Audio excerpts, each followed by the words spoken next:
গত প্রায় ৬ বছর এই অপরাধ পরিসংখ্যান প্রকাশ করা হয়নি। কিছু ঘটনা এখনো পুলিশের পরিসংখ্যানের বাইরেই থেকে গেছে বলে ধরে নেওয়া যায়। এখনো এমন অনেক অপরাধ ঘটছে যেগুলো পুলিশের খাতায় আসছে না। অন্তর্বর্তী সরকার দায়িত্ব নেওয়ার পর ৩ মাসে প্রায় ৭৪৩টি খুনের ঘটনা ঘটেছে। সেই সাথে নারী ও শিশু নির্যাতন হয়েছে প্রায় ৫,০০০-এর মতো। এই বিষয়ে সমকালে আজকে একটি বিশেষ প্রতিবেদন প্রকাশিত হয়েছে।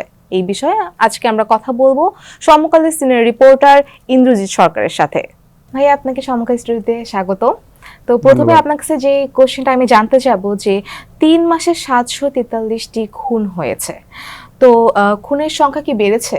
না, যদি আমরা পরিসংখ্যান বিশ্লেষণ করে দেখি, অর্থাৎ স্বাভাবিক সময়ের তুলনায় এই বছরে তো আমাদের একটি অস্বাভাবিক পরিস্থিতি গিয়েছে। বিশেষ করে জুলাই আগস্টে এই অভ্যুত্থানের কারণে অনেক হত্যাকাণ্ড ঘটেছে, এই সময় অনেক প্রাণ গেছে। সেই ঘটনাগুলো যদি আলাদা করে রাখি, আমরা যদি পরিসংখ্যান দেখি 2022-23 সালের এবং অন্যান্য মাসগুলোর সাধারণ সময়ে, তাতে দেখা যায় যে মোটামুটি একই রকম আছে।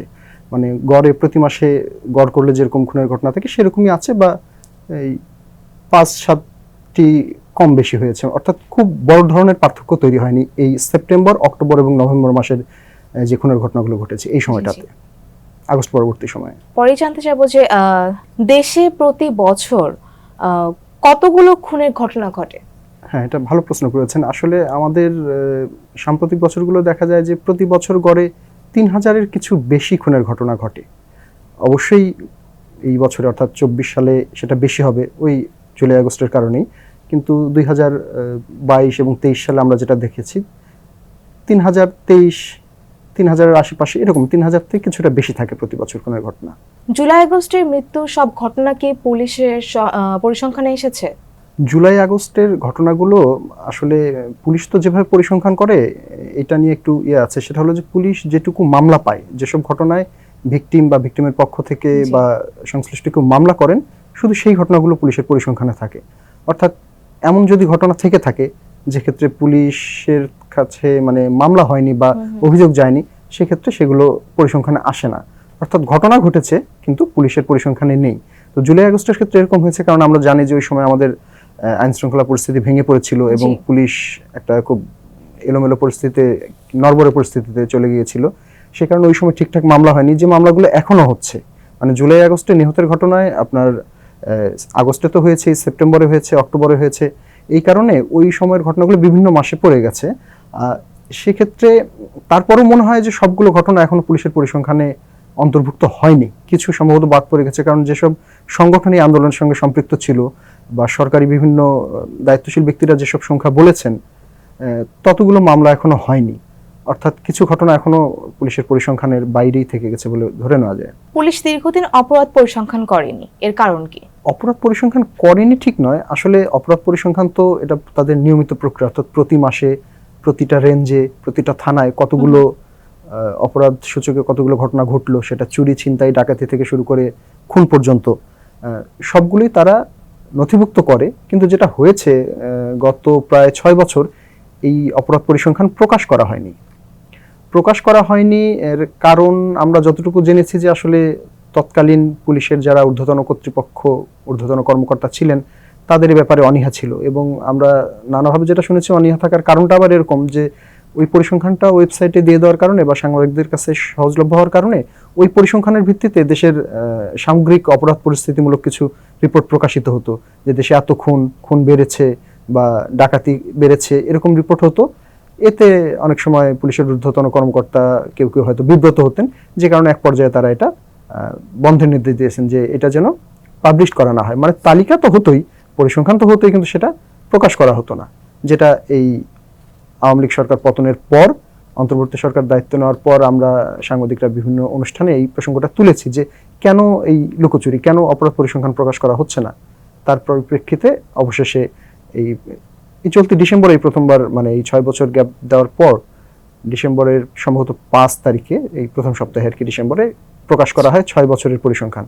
তারপর আগস্টের পর থেকে, অর্থাৎ সেপ্টেম্বর, অক্টোবর, নভেম্বর গতকাল প্রকাশ করা হয়েছে। এখন কি সব ঘটনা পুলিশের তালিকায় এসেছে?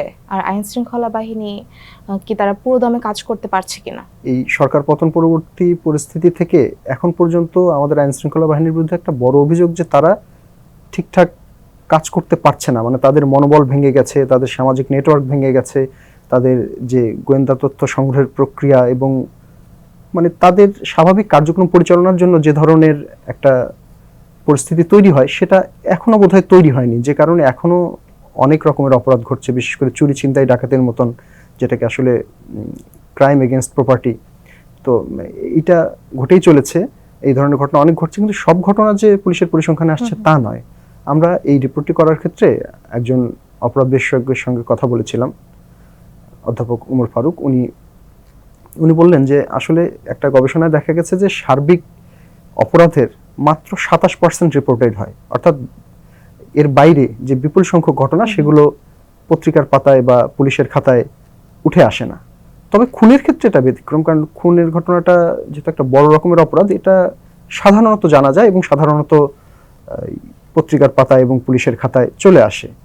তারপরও ওনার মতামত হচ্ছে যে এখনো এমন অনেক অপরাধ ঘটছে যেগুলো পুলিশের খাতায় আসছে না, কারণ পুলিশের সেই নেটওয়ার্কটা এখনো পুরোপুরি অ্যাক্টিভ হয়নি।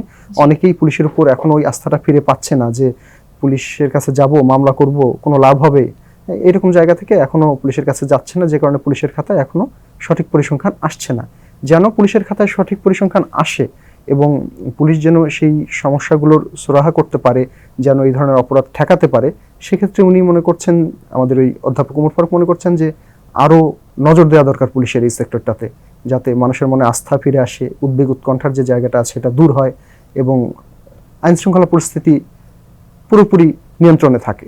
এত বেশি খুন হচ্ছে, তো আপনার কি মনে হয় এই খুনটা মানে এই এত বেশি যে খুন হচ্ছে এরা কারা, মানে কারা খুনটা করছে? এখন এগুলো তো ধরেন ইনভেস্টিগেশনের ব্যাপার, আবার পুলিশের যে পরিসংখ্যান থেকে আমাদের রিপোর্টটা করা, এখানে আবার একটা টেকনিক্যাল গ্যাপ আছে, মানে পরিসংখ্যান প্রকাশ হচ্ছে কিন্তু এর মধ্যে কোনটি রাজনৈতিক হত্যাকাণ্ড, কোনটি মানে ভাই ভাইয়ের বিরোধী হত্যাকাণ্ড, মানে এই ধরনের আলাদা করা নেই। সেক্ষেত্রে হয়তো আমরা বলতে পারতাম যে কোন ধরনের অপরাধ বেশি ঘটছে। আর এখন মোটা দাগে বলা যায় যে এগুলো তদন্তের পর বলা যাবে যে কোনটা কি ধরনের হত্যাকাণ্ড কি কারণে ঘটেছে। তবে এমনিতে পত্রিকার পাতায় আমরা যেমনটা দেখি তাতে কিন্তু দেখা যায় যে সাধারণ যেসব চুরি, ছিনতাই, ডাকাতি কেন্দ্রিক কিছু হত্যাকাণ্ড তো ঘটছেই। এই কিছুদিন আগে ধানমন্ডিতে এরকম এক প্রবাসীকে হত্যা করা হলো সম্পত্তির জন্য, ছিনতাইকারীর হাতে ছুরিকাঘাতে মৃত্যুর ঘটনাও মাঝে মধ্যে চোখে পড়ছে। এছাড়া কিছু পলিটিক্যাল, যদি বলি এটাকে, মানে রাজনৈতিক প্রতিপক্ষকে ঘায়েল করার যে চেষ্টা, সেরকম হত্যাকাণ্ড এবং হত্যা না হলেও হত্যা চেষ্টার ঘটনাও আসছে। অর্থাৎ এরকম সব ঘটনাই এর মধ্যে রয়েছে।